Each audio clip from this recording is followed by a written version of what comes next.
So, look, my clicker doesn't work. That's a good start, isn't it? What I'm going to present is a framework called a Tensions Management Framework. It's really simple. And I'm also going to give you 6 strategies that you can use. What's today? Tuesday? You go back on Thursday? Friday? Friday, you will be using these in the office, okay? Because they are so simple and pretty much obvious to use. Wait. That's not a good sign, is it? Can you not hear me? Am I not loud enough? I think that worked. Yeah, that worked. So before we go any further, how many people in the room? I need 20 more connections on LinkedIn. Just get you.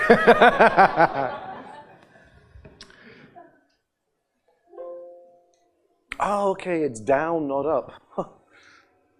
So one of the tensions is illusion versus reality. I think if I keep pressing up, something different will happen.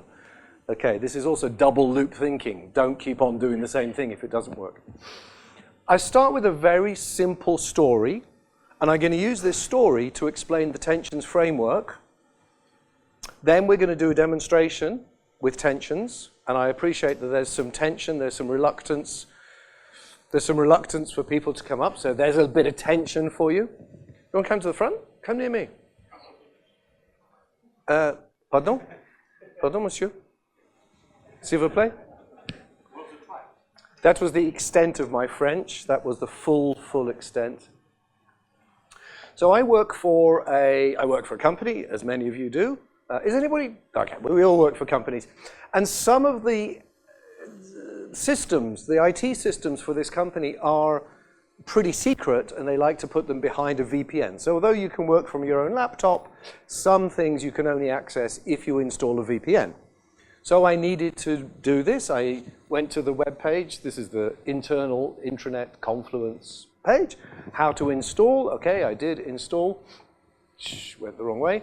And it is a Citrix gateway, and I went, the thing is 7 years out of date, right? It's the old version of Citrix. So I'm just writing an email to the head of IT. Because, you know, I know all these people. I know all the C-level executives. I mean, I'm here. There is no lower than me. But somehow or other, we have a saying, can you not record this? Shit rises to the top, right? So somehow or other, I get to meet all of these people. So I'm just writing, you know, dear Mike. Anyway, I just said, you know, I think it's a little bit out of date. I think there are more recent versions. And I type in my username and password, hit enter, and it says invalid. And it's not invalid because I use it all the time. So 8 days later, that's 8 days of my time, of me not providing the information that the system needs. 8 days later, we fix the problem, and it turns out that when it says user ID, what it means is the 7 magical characters, not your username and password, which it is in other parts of the system. You're nodding, you've all been there, right? So I finish my email to Mike, and I say, Mike, not only is your software out of date, but I think there's a way that we could just improve the website. But now let me switch to this. Now I'm going to switch to, I'm now a researcher, okay? I genuinely have a doctorate. I swear, last year, end of last year, 2024, I got the certificate, and it says, Dr. Russ Lewis, and that's like, okay, that's a cool thing. And they said, what would you like to put in the, I'm a doctor of professional practice. If you come to my talk tomorrow, I'm going to invite all of you to follow. If I can do it, you can do it. I'm going to tell you. But anyway, after professional practice, they said you can put in brackets whatever you're a professional practitioner of. So I said, what, like digital transformation? That's what they wrote. So I am Doctor of Professional Practice, brackets, digital transformation, close brackets. You try explaining that to your mother. All right, let me explain the framework to you. We noticed there was a barrier. The barrier was I couldn't get the password. The user ID. I thought it was my email. The application thinks it should be just these 7 characters. Sorry, I'll get the hang of this. I am bringing my new assumptions in. It's an assumption, bad assumption, but the implicit knowledge in the organization is, no, of course it's just that. Even I know that now. Trust me, I don't get it wrong anymore. That's learned. That's institutional knowledge.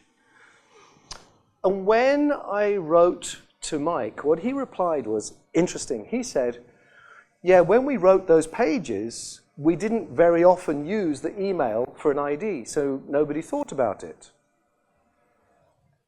And you might think, well, if you were a better organization, you'd have IT looking at their intranet pages every year or so and updating them, right? Yeah? Who thinks that's a good idea? Yeah, Craig, put your hand up. You're just playing the game, right? Thank you. Why is it not? Okay, he thinks it's a good idea. I think it's a terrible idea. Why is it a terrible idea? Come in, Todd. Why is it a terrible idea? Go ahead. It's too much effort. It's not just, it is too much effort. There's another reason. Institutional knowledge. You ask an institutionally adjusted person to look at the web page. There's nothing wrong with it. They've already got, their knowledge matches this. They know that that is what you put in. They can't see it's invisible. Yeah? All right. Do you get that there's a tension? It's a very simple. It worked on his PC. Yeah, that's actually how we found out what was going wrong. Was he took control of the IT support, took control of my PC, said, I want to test it on your laptop, make sure the software is okay, and typed in, I said, stop, I know what the problem is. So that was good diagnosis. But here's the thing. What I've told you, a barrier, wrong format, a tension between new assumptions and existing knowledge. And then the next step, this is the framework, folks, you heard it here first, is you resolve it. You find a resolution strategy. In this case, I sent Mike a screenshot of 5-letter, user ID and said, if you stick that in the web page, nobody will have this same problem again. Do you see how trivial it is? I mean, it is really trivial. Now, I have a new theory, an emerging theory, is that transformational change happens in those sort of sized pieces, just a lot of them over some years. But I actually think that is how change really happens. It happens very simply and very gradually. Sorry, I'm admiring your watch. It happens very simply like this. So small that none of us notice that it's happening. It's like kids growing up, When you come back after a week, you go, my God, this one's bigger than I remember. Yeah, some of you have felt that. Okay, so that's your very first strategy. I promised you 6, so you can keep me honest. Number one, we remove the thing that is causing the barrier by looking at the tension. Okay, so here's your formula. I've encountered a barrier. That's how you get to notice them. There's your signal. You go, what's the tension? And particularly, what's supporting the tension? And then how you're going to resolve it. Easy? Simple? Any difficulties with that as a concept? Okay, you're all certified tensions framework graduates, and you didn't have to do a 2-day course. Hey, I just thought of a money-making scheme here. I'm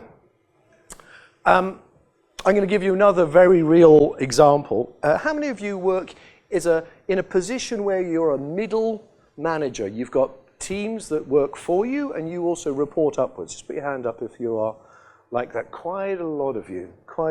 You're married, so it's kind of the same. Okay, so Rob is a middle manager. He works in a part of the organization that gives away money. I'll just say that again. Part of this organization that is struggling gives away money to people that are starting a business. It's called the Open Business Creators Scheme. They also give them a lot of education because they want them to succeed. And I helped him. I was on the judging panel. And what they've got is they've got a website. They actually paid for this website. There was an investment in the website. They bought the website. Entrepreneurs come in, they type in all of their details. The website turns it into different format based around a business model, Canvas, this sort of idea. And then it turns it into a table so that the judges can all look at it and say, okay, you deserve a prize, you deserve a special mention, you deserve a mentor, this sort of thing, right? So what's it doing? Gathering information, changing the format. Well, that's okay. What we noticed is that there was a tension between the people that wanted to come along and start a business, and they thought they were going to get some money, and this website application. They were just somehow at odds. Couldn't really put our finger on it. I think the word is room for improvement, right? So we spoke about it, and I asked, this is the next thing, comes straight out of the management consultant's playbook. Why are you doing this? What is its purpose? Bearing in mind your company is losing money very, very fast, why are you trying to give money to other people, right? So that was the kind of background. And Rob, quick as a flash, said, we want to help entrepreneurs successfully create businesses in the social space. I want them to have a social purpose. They might just be creating a business for themselves to feed themselves and their family. They might have arrived in England and their academic qualifications are not valid here, so they can't practice as a lawyer or doctor, whatever it is. Suddenly, the whole thing took a different shape. Suddenly, you go, okay, you're not just another incubator trying to, create a community of startups. Suddenly, you have a purpose and a really good reason. So, we popped that in the middle, and we said, look, if all we do is help to create businesses that support social causes, we are exactly aligned with what these people want, we're exactly aligned with what you guys want, and we're not doing what the web application tells us to do. Now, I think about this as a sense-making. This is very much the stepping back and going, let's look at the big picture. How many of you see yourselves as able to do exactly that? Who does this resonate for? Yes, there's a nod. Do you want to tell me just briefly what?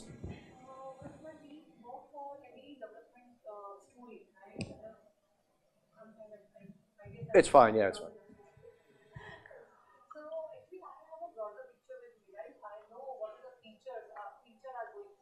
Yes. Yes. Yes.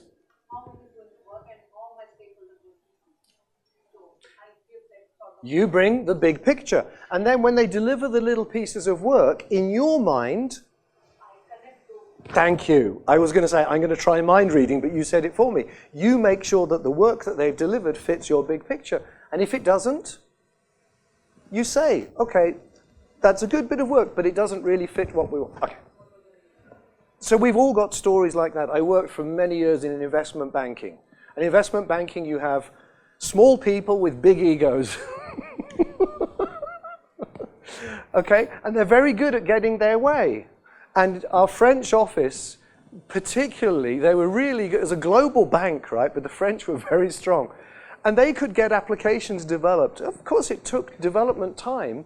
And then at the end of the year, the head of the desk would say, why did we do this? We're only making 500 million revenue from this. We're a multi-billion-dollar business. Why did we spend time developing it? Where is, he's gone.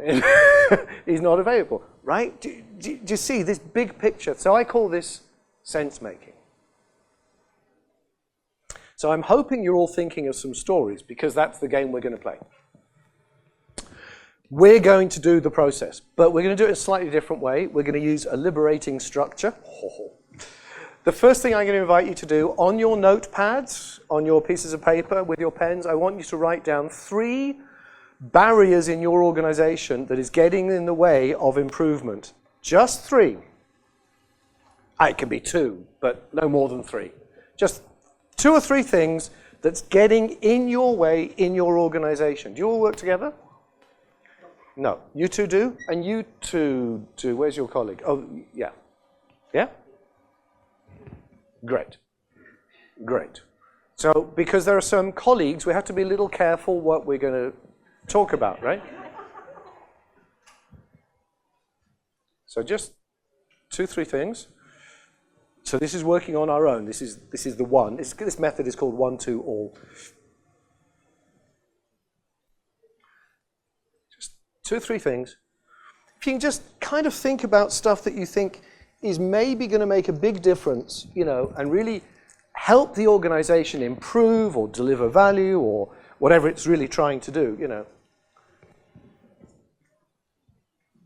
Could be streamlining, it could be efficiency, it could be better product match, it could be anything you like. It could just be doing what you're told. It doesn't matter. Okay. You're allowed to play as well, it's fine. Because everybody's in an organization, right? We all see this stuff all the time. Okay. The next thing that I'm going to get you to do, and this is your workshop piece, how many minutes into the talk are we? 20. Damn. I set my own target as I wanted you to do this within the first 15. But I'm enjoying your company, so I spoke more. And you laugh at my jokes, so I love you all. What we're going to do then is you're going to turn to your neighbor and you're going to sell each other's barriers and see which one do you want to work on, right? So who's got the most interesting one? Don't do it yet, okay? That part's not recorded. And then the next thing that you're going to do is in that pair, you're going to say, what is the tension at work, right? What is the real tension here? And then, and if you can draw it like I showed you the diagram, that's really useful. What's the barrier? You've come up with the barrier. What are the two forces that are in opposition? And then what's driving those forces? Right, so that's the 3 steps. And then what we'll do is, for those of you that are brave enough, we will share some of our findings. Now, when you're doing the forces that support, the drivers that support these opposing forces, we have to be a bit careful. We have to use humble inquiry, because we're assuming why somebody does something like that, right? We don't really know. So we humbly, respectfully go, I think it's because this person grew up in communist Russia. They act like this. Yeah, okay. Doesn't matter. Humble inquiry. So what I wanted to do, and this is, I said to you I was changing my talk completely. I said it to you. I'm changing my talk completely after watching Bjorn's keynote. I wanted to start with a pair of people and we just do it live. So who is brave enough to just take a chair with me and just be my partner, and we'll do this live. We'll try to discover. It doesn't actually have to be me. Somebody else can, you can just do as a pair. So who's got attention? So let's start with attention. Who's got a barrier that they think we could discuss publicly? Just, you do. Are you happy to take a chair? Yeah? Are you happy to be recorded or you prefer not? Okay. Okay.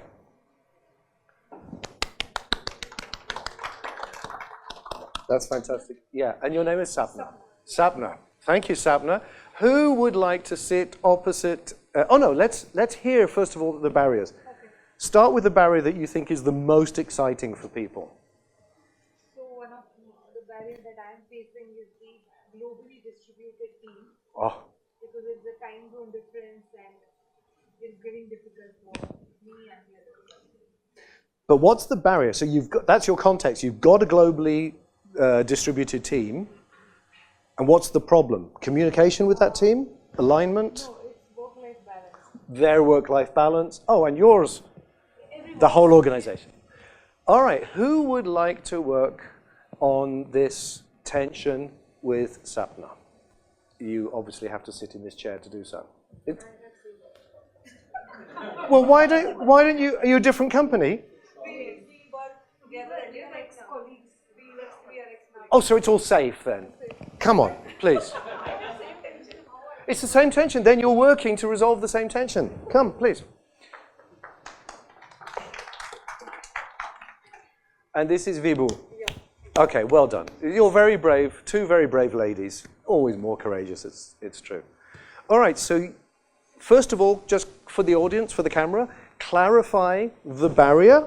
Then let's hear you talk about what is the tension, and then what are the drivers for the tension. We're only going to go this far. We can't resolve it. I think the barrier, so barrier is the problem, right? Yeah, what's getting in your way? What would make the organization go quicker? I think co-located teams can help to break this barrier. Okay, so you're globally distributed. There's a problem of the different hours that makes the work-life balance bad, and you think that is affecting people's mental health, productivity. Do you want to state the problem? State the...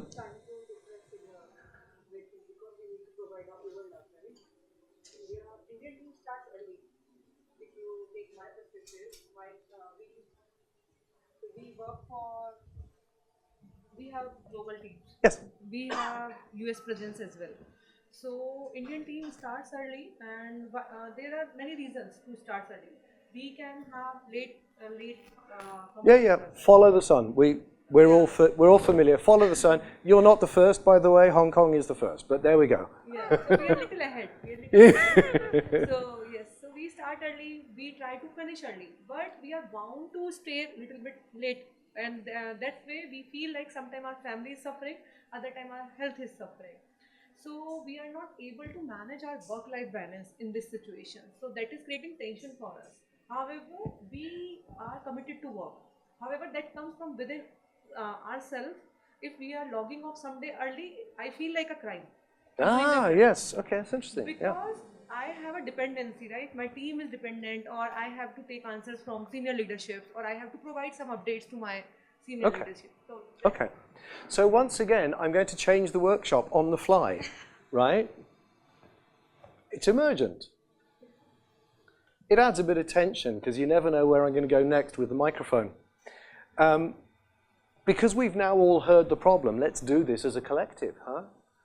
Can we see what are the forces at play? We actually understand the context and the reasons. I think we're all familiar that this needs to happen, right? The firm, we don't even need to know what the firm does. It needs to provide a 24-hour global service, so that's a given. Right? What are the tensions here? And they've already mentioned work-life balance and this feeling of not being a proper team member. Right? But if we were to draw two boxes, one on each side, and say, here are the tensions, we don't know what they are, but let's just suggest. I just want suggestions. I saw you were nodding. Can you suggest one of the or a pair of tensions? What do we think is going on? Deadlines. The deadlines. Yeah. Yeah.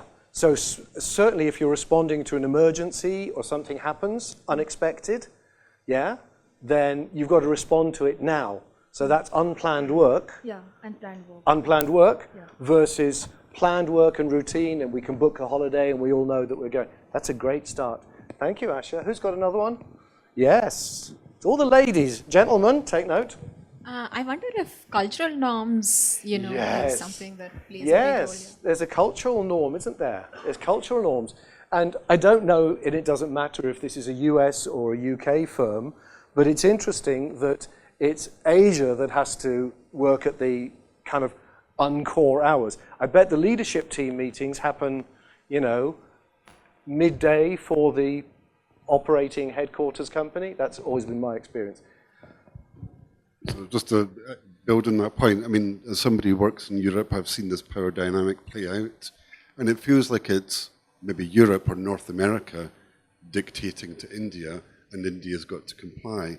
Now, there's a certain element, potentially the other direction, in which America feels it's got to be in super early to deal with Europe, to deal with India. So it's two-way, but it feels like India's got to bend over, and comply because the power dynamic's coming from somewhere else. All right, I'm seeing nodding in the room. I think, well done, Craig. Thanks for saying that.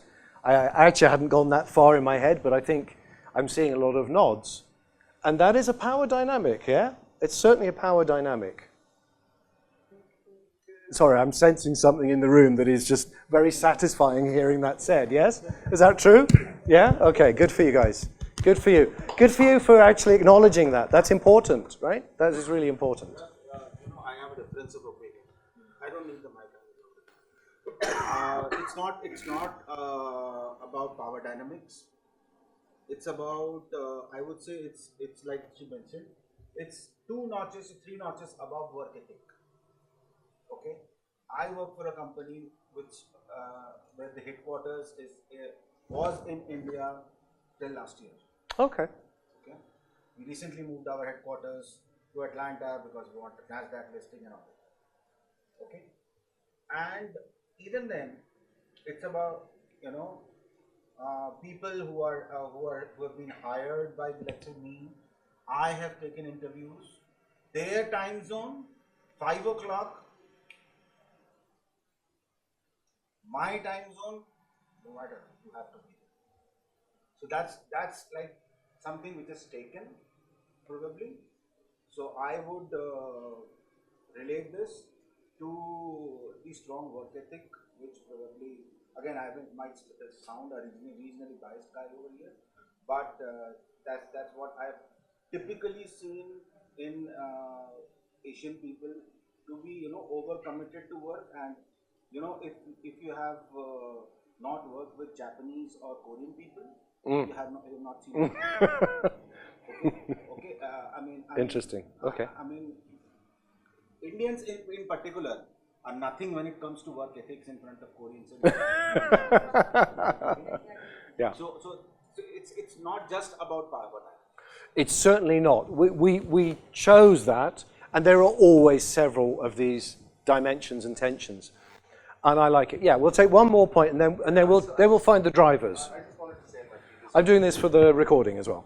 Yeah, so I just wanted to say for my previous organization, have you tried talking? He mentioned power dynamics. I've seen that. He mentioned work ethic, where Asians are supposed to almost, we think it's okay to come back home at 9 p.m. at night, whereas your counterpart in the US would say, no, I came in at 8:30. I leave my car leaves the parking lot at 5. So anyway, having worked in both locations, I know that is the case. I've worked in the US, I've worked in India, but one thing which we did in my previous organization is where we brought this up. Power dynamics. Now, there are 2 reasons why you're probably working late. One is because follow the sun. You start late, and to do an 8-hour work day, you probably have to finish at 7 p.m. Maybe you start at 12. I'm just assuming. Or it is because, there is a power dynamics or a work ethics issue. Have you tried bringing that up to leadership in the US? We did that. We did in our organization, I'm not going to name that, but we in our organization, the India leadership, we talked to the US teams, and we made sure that evening meetings in US time and India daytime happen. Very good. Very good. So that's something you might want to think about, bringing this up, talking about, saying it is affecting our work-life balance, and hopefully your company values that, and they will make some changes. I'm sure they will. Thank you, Kostav. It's really good. Thank you. I'm not going to give you the right of reply just yet, and I'm also very aware that Ohno has walked into the queen of power dynamics. That's the dynamic of timing, right?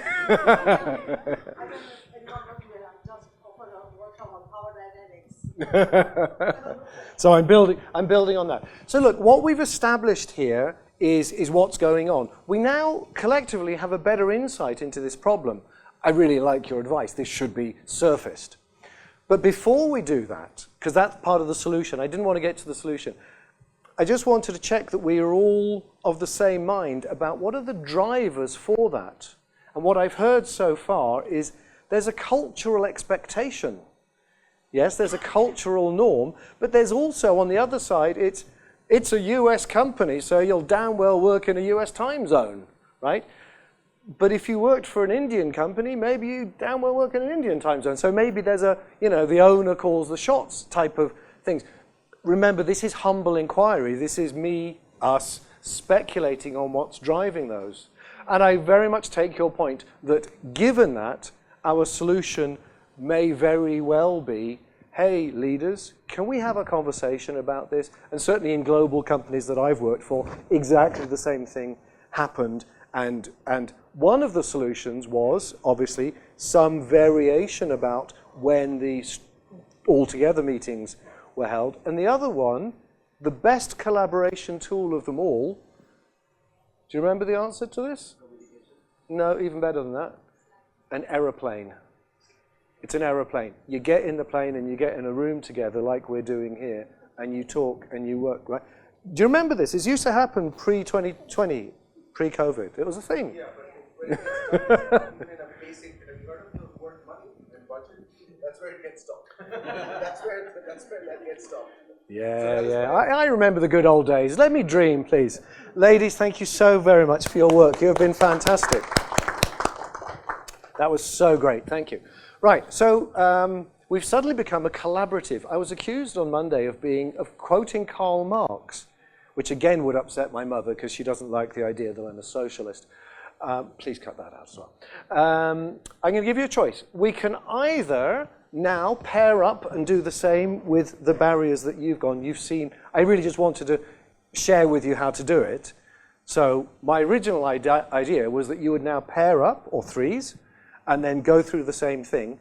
Because at the end of this workshop, I'm going to invite you to submit to me, share with me, the tensions you've identified, so I can do even more research, right? Because I'm now an academic. So you can either, you'd like to do that?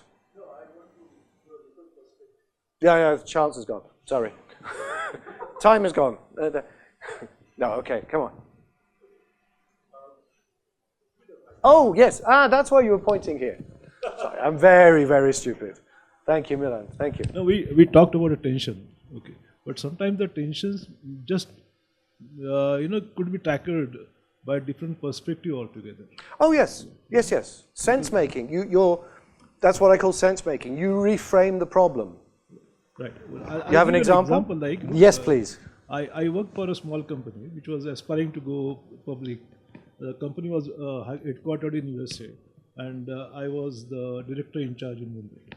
Okay, and we had a big dream of taking the company public and becoming billionaires and stuff like that. And because of that big goal, whatever is required, we would do it.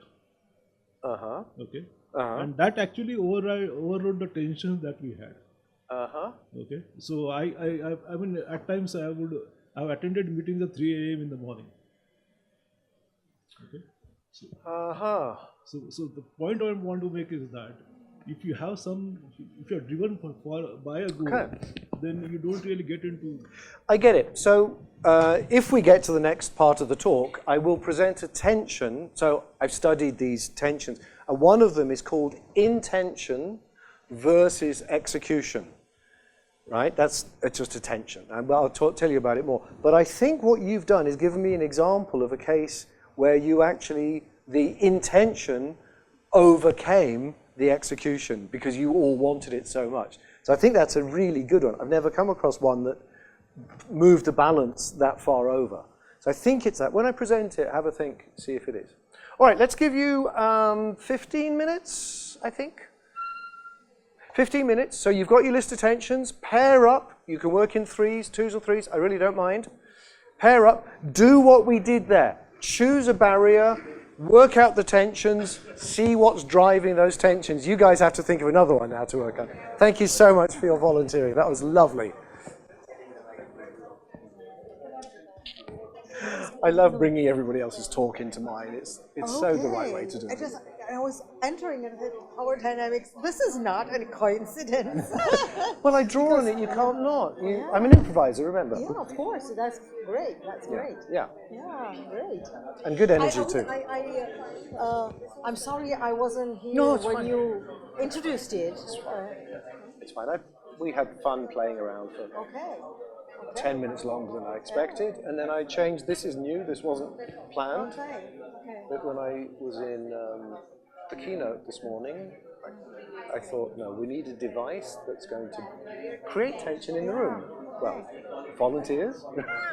There's tension, right? Yeah, that's good. That's great. And thank you. As long as you quoted me, I'm happy. Of course, yes. Well. Yeah. I'm happy to pollinate you know. Yeah, well, as what's her name said, it's we are supporters. Yeah, Exactly. yeah. No, what's her Sophie?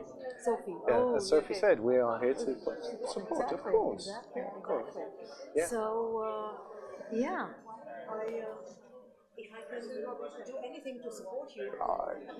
You wander around and see what they're doing. That's facilitate a bit. What's the conversation? So all I've asked them to do is I've asked them to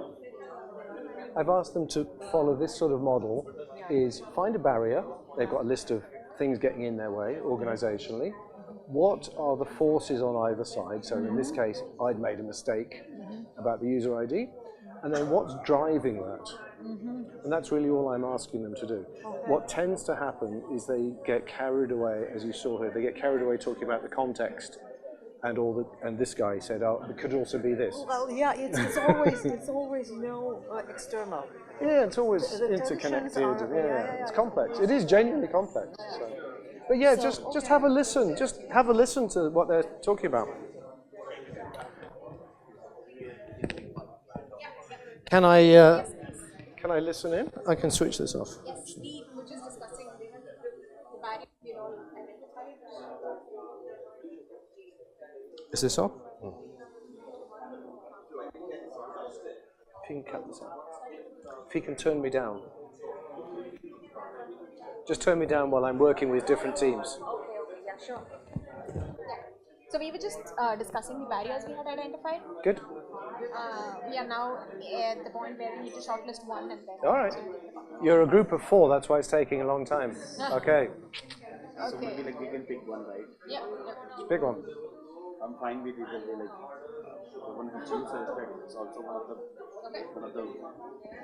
Alright. good variables. The clarity of purpose is what you want. That even ours also matches with collaborating with the team. Go for it. Alright, okay. So your barrier is that people are not clear what the purpose is, so they don't know what they should do, they don't know what they should say no to. These sorts of things, I'm guessing? Yes. All right. So for an organization to move fast, everybody needs to understand what role they're playing. Yeah, no, that's okay. Don't explain to me. So now I've got an idea of your tension, of your barrier. What's pulling that? What are the forces being applied and by whom? Yeah. Okay. Because that'll give you your tension.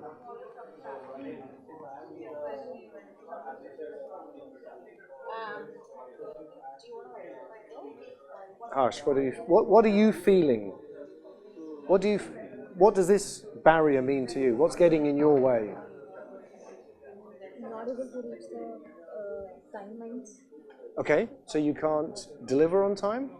Yeah, because when we have a model other teams dependence, then achieving the timelines will be a bit difficult, right? When we are not in sync.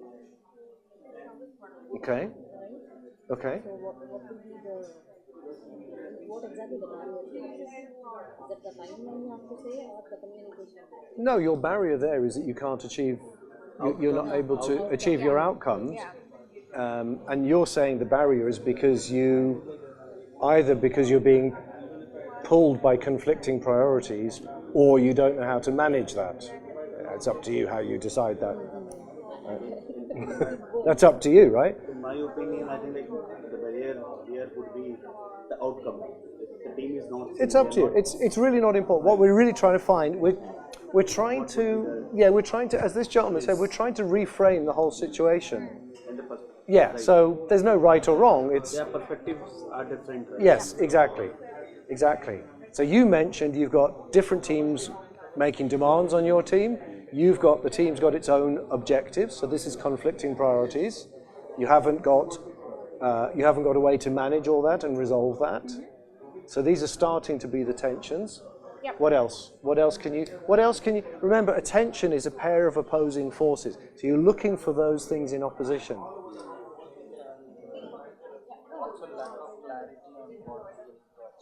Lack of clarity, right.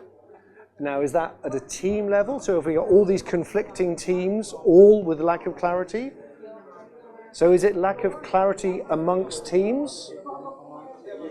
And that suggests then the tension that's driving that is lack of company purpose, strategy. We don't know what, because if you've got 10 different teams, they should be doing 10 different things that all serve the overall purpose. Exactly. Yeah. So that's definitely one side. Now, what's on the other side of that? I think you've nicely described one side. I don't know how you're going to draw it, but I think you have, yes? What's on the other side of that? Is it, could it be leadership that, the leadership doesn't have the vision or the clarity, or we are not able to communicate it well enough for the team? So like a common, yeah, one is maybe at the leadership level. So many times what happens is you get excited about an idea and you go after it.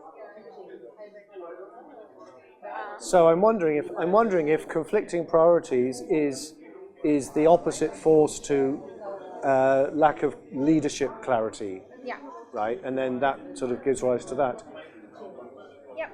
But then, yeah, I think that's lack of clarity from leadership. I think. Sorry, John, I'm terrible because I'm semi-aware of what you're doing. We have now 45. 45 more minutes into this session. Perfect. Thank you. This is almost, we still have only 5 minutes of discussion. So you timed it for 15 minutes, right? Oh, okay. So And then that will be 45 minutes? No. So you gave them 15 So, minutes okay, for so- discussion. yeah, So we and have how- 5 more minutes for that. And for the entire session, we have 45 more minutes. Okay, thank you. Yeah.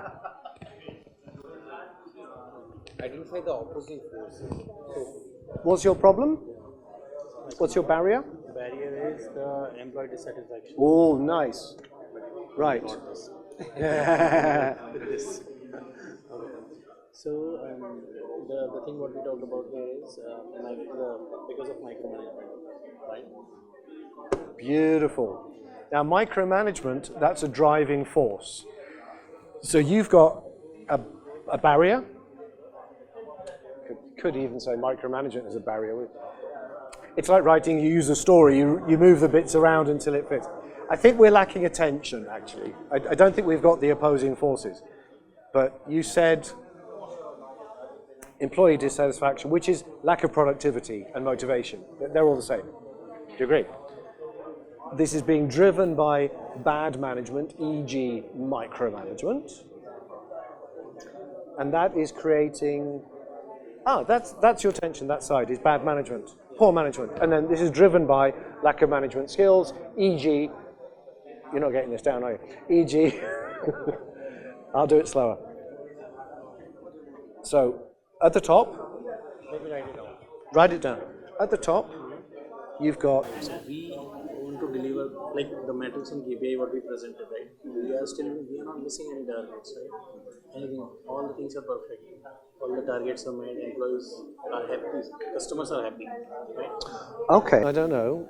I'm just trying to find the opposite to this. Because I don't know if we've got the opposite yet, but Oh, these should be opposite, right? yes, thing, isn't it, huh? It's really interesting. Yeah, I'm so pleased. I'm so pleased you found it interesting. Did anybody make any aha discoveries? Was anything like, I didn't think of that before? Anything? Anybody? There might be a prize in this. $100, 100 rupees. Any surprising discoveries? Damn. Oh, no, you're right. I have that 1,000 rupee note I can't get rid of. It's actually true. I have one. They won't take it. What did you guys come up with in the end? You lost your spokesperson. That wasn't fair, was it?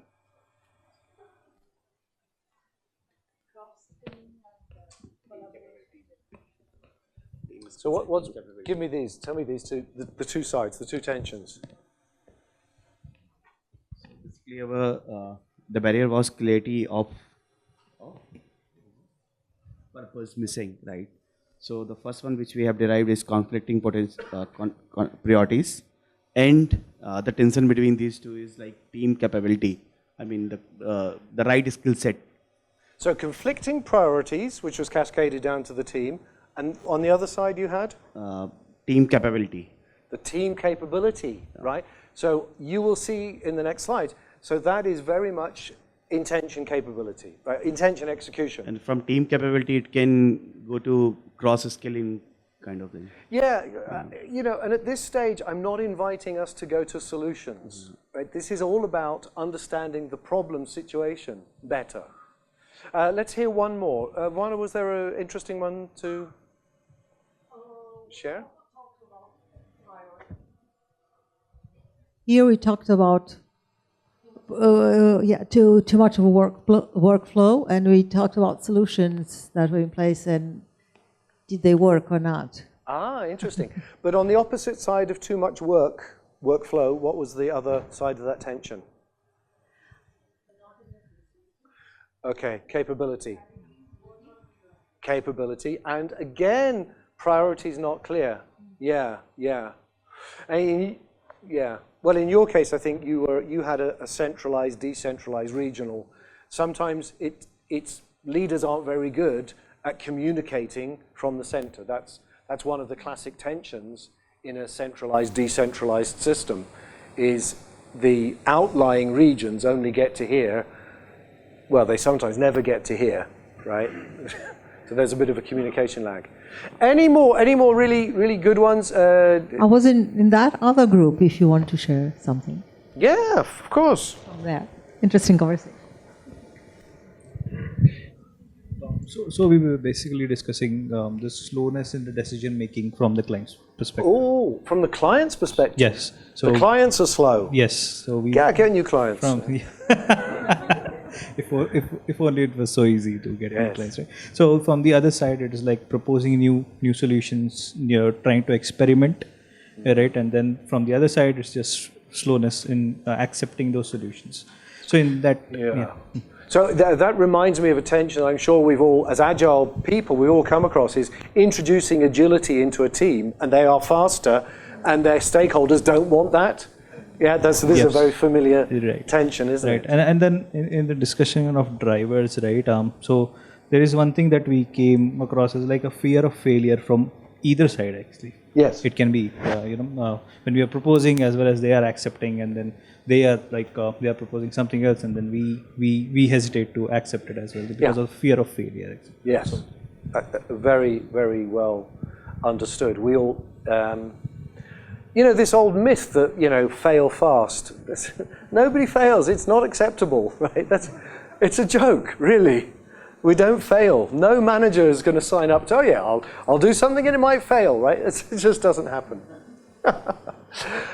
In my research, and this is literally end of last year, I came up with these 6 different tensions throughout. This is literature work, right? This is through the organizational literature.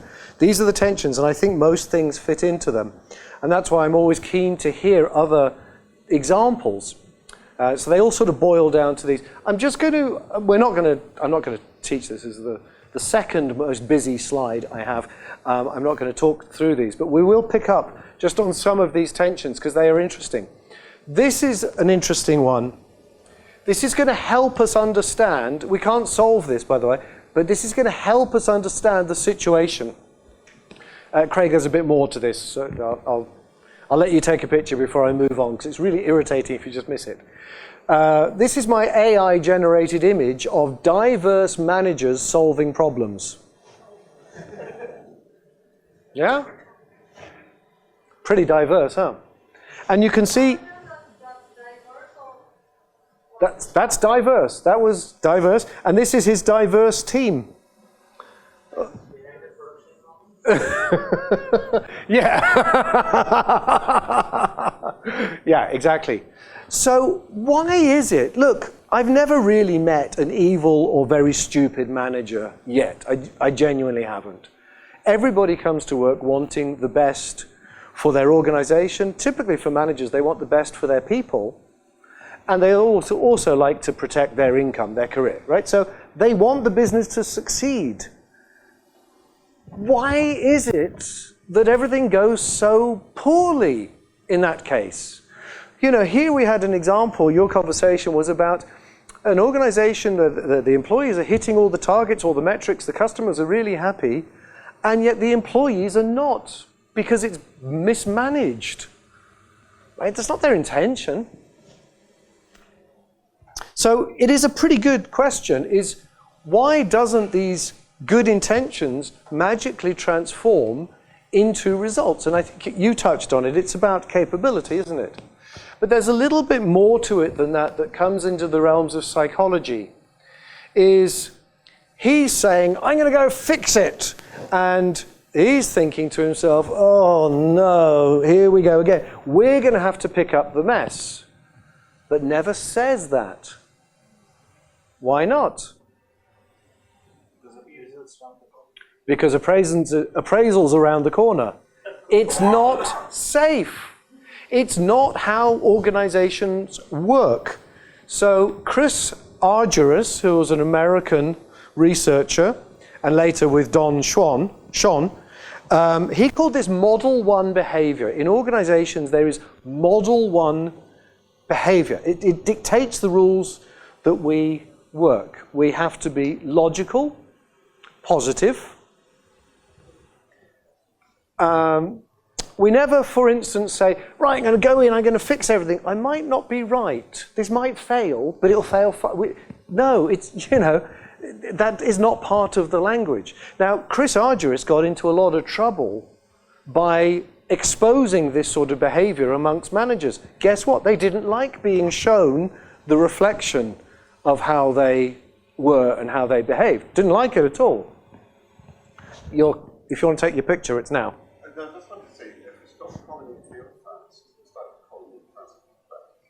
Yes, that's, yes.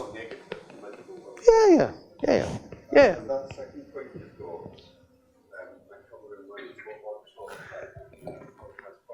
Anybody else that wants to plug their book, show, talk, it's the price went up, 250 rupees.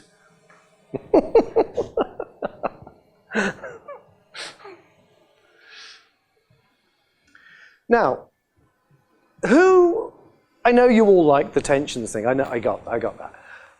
Who thinks they might have a go with that when they go back to work? It's not a commitment. I'm just interested. Who thinks you could discuss that with your teams? Okay, you're brave. Great, very good. Good. I'm pleased. That's actually makes me very happy because that's what you have done by doing that. You have broken Model 1 behavior. Because in Model 1 behavior, we would never say, there's a tension here in the organization. The staff are doing all of their jobs, but they're unhappy and they're leaving. That's not Model 1 behavior. By discussing tensions, by shining the spotlight on the tension, you have broken Model 1 behavior. You are better than a lot of organizations. Feel good, because I'm going to pull the rug out from under you. Because here's the thing.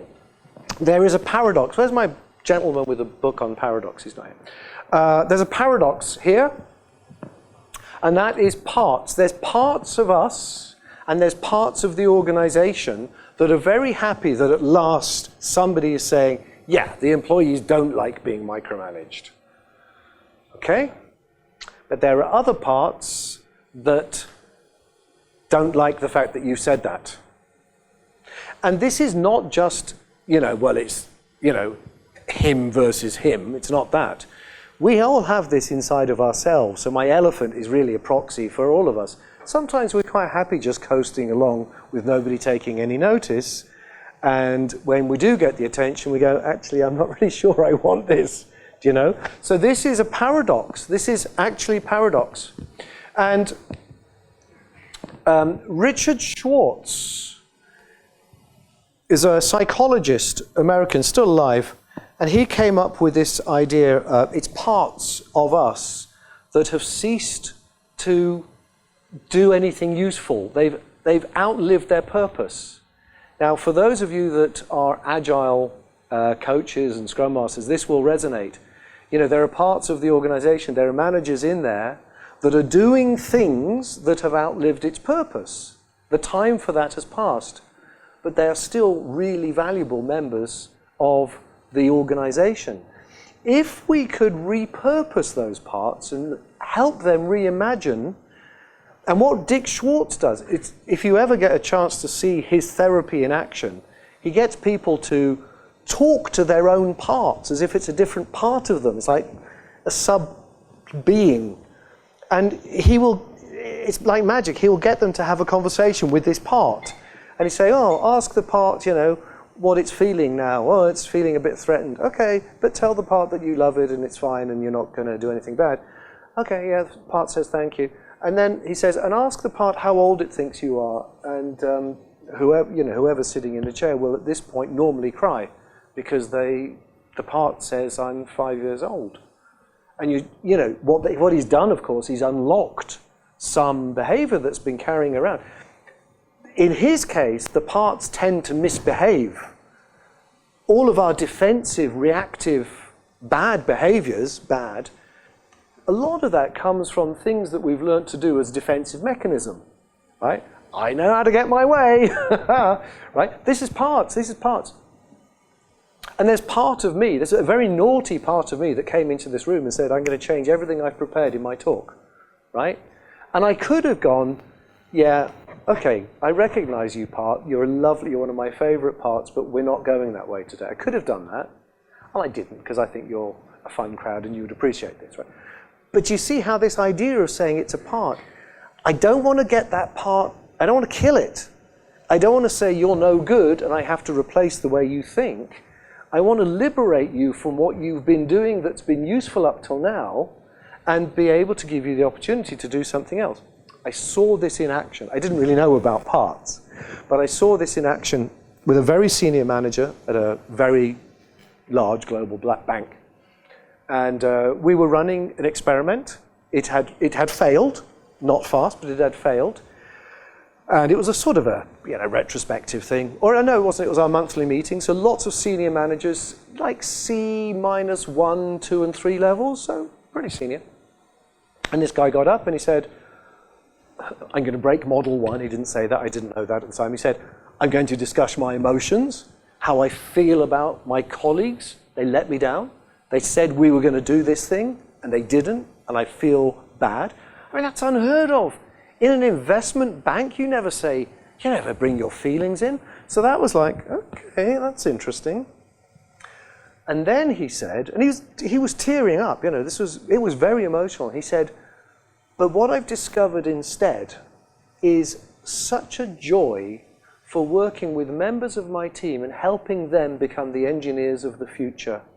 And suddenly I feel so positive about this company and its ability to improve. I never thought any of this transformation stuff will work, and it won't, but I've got the best bunch of engineers here ever, and I'm helping them develop. And you could see the transformation in this person. And that was when I connected with, this is what Dick Schwartz is doing. It's about these parts. They are repurposed. McKinsey has been mentioned twice this morning. I'm going to go for the hat trick. 3 McKinsey consultants have published through Harvard Business Press a book called Power to the Middle. And it begins with an apology or an acknowledgement. It says, yeah, we are the firm that's responsible for the hourglass reduction in middle management. Get rid of all your middle management. We now come to realize how important they are, because the middle managers, if we allow them to reimagine their roles, are what's going to make your organization thrive and shine and develop. And that's fine, but I think this is a clue as to how we do that. Yeah? How am I for time? Oh, that's perfect. Thank you so much. So you can't see it very well because the contrast isn't very good, but this is a whole circle, and this, of course, is the Taoist yin-yang symbol. These two opposites, they're opposite forces. And I'm using this as an excuse to introduce 2 things. One is paradoxes. So a lot of tensions are paradoxical. You can't get rid of one, you need them both, but they're always competing with each other. The sun, the moon, hot, cold, all these things. partners in a marriage and so on. One of the most fundamental tensions in management research is the tension between innovating, you might be creating a new product or a new market, and operating, exploiting the invention, making money out of it, right? It's a fundamental tension. And you have to do both if you want to survive more than, if you just want to invent something, that's great, you're an innovate. You don't have a business. Okay, so if you want a business, if you want to keep going, you've got to do both. And the gentleman I was looking for is running around with this book that is actually called Both And. So if you can see that we've got here a paradox, so I haven't thought about it, I'm just going to take your example. We've got management with bad practices, but an organization that's doing very well and has got happy customers. Seems to be a paradox, right? You wouldn't really want to change the way it's managed because it seems to be working. It's a paradox. So instead of saying, look, either or, we either have an organization that works or we have bad management, is there a way that we can, this is number 3, combine a bit of each? Can we combine a bit of the things that look like bad management with and still keep our performance? You know, so maybe move to some better manager. Let's rephrase that. Maybe move to some less bad management. Okay, it wasn't a great example, but both and. Let's go back to innovation. How do we both innovate and operate? Anybody here from a DevOps background? Anybody understand DevOps? Nobody? 2 of you, 3 of you, a little bit. So DevOps is the best example of this. DevOps says one team both develops new software, that's innovation, and operates it, that's execution. And DevOps teams perform significantly, thousands of times better than teams that are individually either changing IT or running it. And this, for me, this appeared in my thesis, actually. This is a very good example where one manager can support 2 opposing goals. So if you've got a paradox, there's a lot that you can do with a paradox. So always look for a paradox and start saying, how do we approach it in a both and? And all you have to do is decide, where is the balance? Are we in a phase now where we should be doing more operations? Somebody mentioned cost cutting and times is hard. So when times are hard, you spend more of your focus here on efficiency in operation. When there's more flexibility and there's more time in the system, why not hire brains and innovate and do more experiments? So do you see, both and gives you the opportunity to say, where do I want to draw the line? The other thing that I really like about this symbol is the symbol reminds us that it's not black and white. There's a little bit of innovation in operation and vice versa. Not only that, but they are constantly moving amongst each other, whether we like it or not. And here are some other paradoxical tensions from as a Swedish researcher. You know, he talks about management. I'm really interested in this one. I would hate to manage me, right? Because the university expects me to do various things, and actually I've got various things that I'm going to do anyway. That's a horrible tension for my manager, right? I can assure you she doesn't like it. But it's a paradox, because actually what you want is to strike the right balance so that your employees are both hitting all of your targets and doing some of the things that give them value and energy. Then I'm hoping everybody in this room is very familiar with the difference between mass production, where you know and you can predict what's going to come out at the end, you know what your output is, and therefore, so this is Margaret Heffernan, the predict, plan, control. I'm going to predict many years in the future what we're going to sell. Another McKinsey 3-horizon model. Predict what it is, hire some experts to design and build the machinery, and then all we have to do is control that project and control the production using cost accounting to get the costs down. McKinsey through and through. And you're all aware that that's one form of control, and it's very different from the form of control that is like our conference, where the outcomes are emergent. We don't know the types of... I didn't know when I was going to walk in at exactly the time that I was doing that. And because there's some trust, we were able to take serendipity, the moment, and that was all fine, because it's a very different type of working environment. So a lot of innovation happens in this space, a lot of operation happens in this space. If you're a manager, today, it's no good getting it the wrong way around, right? You get those the wrong way around, you're in trouble. Managers today need both sets of skills. Typically, that's lean, and this is agile, just as a shorthand for this conference. So that counts as strategy number 4. Use the right tool for the situation. And these are all things that will come out of the process that I've given you. What's the barrier? What are people complaining about? So I'm still trying to solve your problem. Right? What are your people complaining about? Micromanagement, you know, what are they complaining about? Why? What's going on? It'll help you make sense, and then you can say, are we using the right tools for the job? I mentioned the fact that paradoxes shift over time.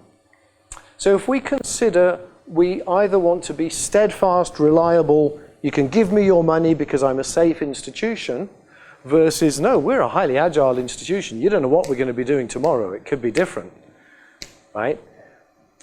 Somewhere in the middle, there is the right place to be for a bank, an institution. It's probably over here. A university probably wants to be a little bit more there. You know, what's the latest thing? So you want to draw that line of balance somewhere. But wherever you draw it, strategy number 5 says, if it's a paradox, you can expect it to change. Now here's the change. There's a lot more on this slide to come. This slide gets a lot more exciting. So if you are too steadfast, then what happens is you're no longer effective in the market because the market is moved faster than you can. In Todd's talk, he talked about disrupted equilibrium. So what happens is the market changes underneath you. And you can't react, you can't adapt. So your organization starts to be failing. Now this comes from polarity mapping by Barry Johnson. And the actual design, this sort of infinity sign that we're going to develop. So what happens down here? What's the management response to this? Be more agile, right? Let's invest in agile. Let's become agile. And you're now much, much more responsive to your market. So where are we at the moment? Decide where we are. We now know, well, we're kind of here. We're going to go to there. But in a couple of years' time, it could well be that we're so agile that stuff is flying out the door and customers can't really cope with the rate at which we're throwing it out the door, and it doesn't always work the way that they want it to, and we now are, you know, instead of thriving because of that, we're failing again, and we have to amend quality issues and revert back to this direction, yeah, become more steadfast. Now, I've actually worked with companies on both sides of that exact same cycle. And what's interesting about that, recognizing that, is you can't just go into an organization and say, right, this is where you have to be, because it depends on where they are. You can take the picture now, that's the whole slide. You got it already? Yeah, you're too quick, you people. You can always contact me and I'll send you the slides. Todd?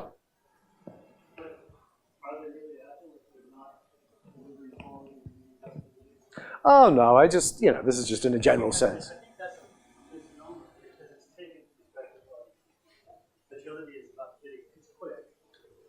And that's in the name.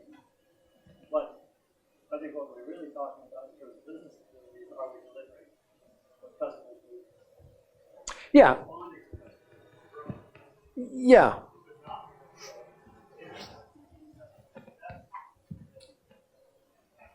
I'm with you, and I think with a more evolved firm, what I would like them to be doing is moving in this sort of region readily, just like them to be adjusting, making small trimming moves, just being sensitive, because quite clearly you don't want to be anywhere near failing. You know, if you're at this end, you're failing, you're far too far. And you mustn't forget that that is the way that we used to run organizations. They were structurally separate. R&D was a separate division from operations. They never, you know, they never met each other unless, well, they weren't together. Your friend Tushman actually believed that all the integration that happened was run by the leadership team. He actually saw the leadership team as being responsible for integration. So what we want actually is we want these things to happen in context. And that's why DevOps is such a great example of that. So bringing all of this stuff together into a bigger picture, I think we can agree that what we want, Todd's point was, what we want is an organization that performs well in a context that can change. And I don't know if you know, this is called a virtuous loop, right? So this is a self-reinforcing loop. If what you want today, this could change in 10 years' time, but at the moment, what seems to be useful for performance is the ability to adapt. Dynamic capability, the ability to change what you do because markets change, regulation changes. And a lot of that adaptation is technical, and Agile certainly had a big part to play in that. So at the moment, if you can adapt, if you can learn to adapt, then you can build a performant organization. Look at the top 10 organizations by market capitalization. The top 10, 8 out of 10 of those are tech organizations. And they're doing this, they know how to adapt. Do you know what the other 2 are, just out of interest? Number 1? Walmart? No. No, NVIDIA have climbed spectacularly. They're now in the top 8. Saudi Aramco, it's oil. Still, right? Still. And I think number 2 is something like Berkshire Hathaway. You know, so that's sort of. It's not a producer of anything. It's playing with our money. But it's radical because 30 years ago, 20 years ago even, you know, it was the big industrialists and the investment banks that bankrolled them. So that's a complete change. And that's because these tech guys know how to do this. And now it's time to address the social side of it, which is this, which is you got to manage the tensions that exist in the organization. We've heard plenty today about work-life balance. In the UK, it's a lot about, should we let people work from home or come back to the office? They're still talking about it, right? And there is no solution, it's a tension. So we've got to do this social tension. And I suspect that that business about repurposing parts is how you solve the adaptability problem. You know, I'd really like to engage people that are at the senior end of the age scale. They're ready to leave the company. They probably don't want to just walk out the door and never be seen again. They'd probably like to still be part of it, and they have some value. And at the other end, there are kids trying to get jobs. They've got great degrees, and they're getting rejection letters. You know, we should maybe make the ends a little bit more elastic. You know, does that make sense? So that's number 6. That's the overriding one. Some of you have already promised me you're going to go back next week and talk about tensions. So that is my invitation. I certainly hope you're going to do that. You got it? So if you write to me, I will give you this slide. This is the number 1 most complicated slide I've ever created. What it says is against, we've talked, you know, these are the 6 strategies, thank you, that we've spoken about, a suggestion of why it works. And anybody in HR? Anybody deal in HR? No, okay, then this column isn't relevant. This is the skills that you can teach to managers, right? So I'm all about upskilling managers. What can we teach them, right? And the ones in bold, I think, are easy, actually. I think they're really doable. Teaching them to map the big picture, and that can be as simple as a value stream map. Those of you that have done value stream mapping, right? End to end. What's the thing that triggers the thing that's going to end up in a customer's hands? How do you get there? That gives you the big picture. Another one is matching the tools to the job. If you don't understand how Agile works as a manager, it's not in your paradigm, it's not in your reality. You're going to have to find a way of stepping into that or listening to somebody that knows it and say, how would that apply in my situation? Because only then can you select the right control mechanisms and do both and. Sorry, I was in your way.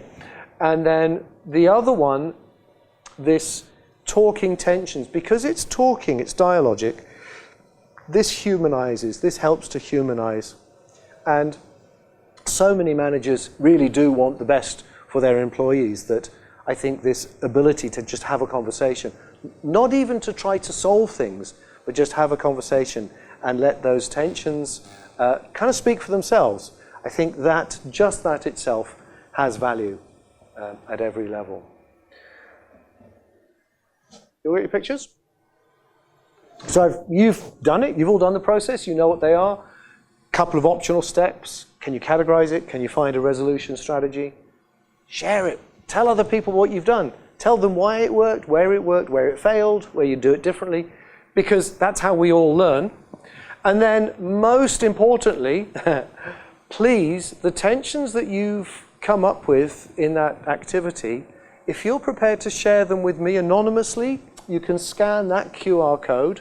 Just give me the tensions. I'll use them in my research. There's also another link to my LinkedIn profile. How are we doing for time? Is that exactly right? How do I do that? 2 more minutes? That's exactly, I'll take exactly right.